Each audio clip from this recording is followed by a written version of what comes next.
Here we have our brand new 2020 Polaris Ranger Crew 1000 Premium.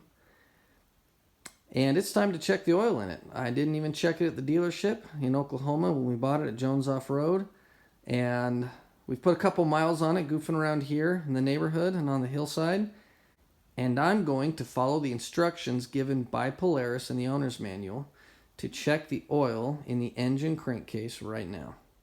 Step 1, the vehicle is on a level surface and the transmission has been placed in park. Step 2, stop the engine and allow it to cool down before removing the dipstick. Step 3, start by lifting the cargo box.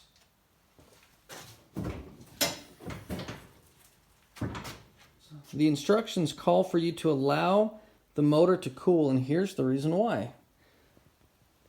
The dipstick is right there beneath the exhaust manifold.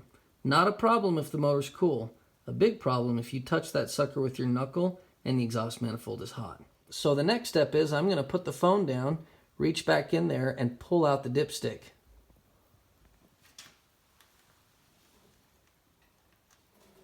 You unlock it, pull it out,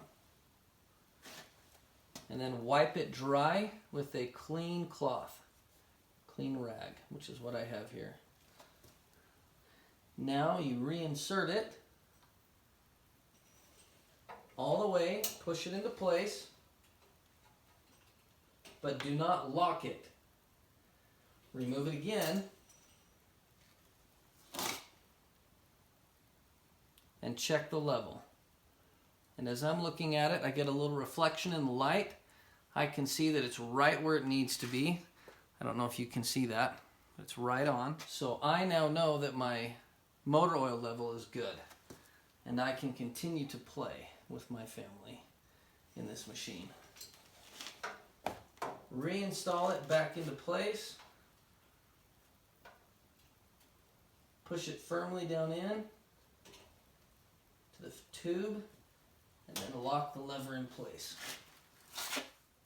If you find that your oil level is low, Polaris recommends that you add some of their PS4, Polaris brand PS4 5W50 motor oil to the crankcase.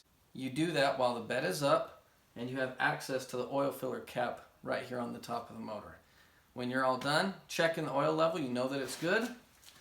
You make sure your dipstick is locked in place and set your bed back down. And now you're good to go.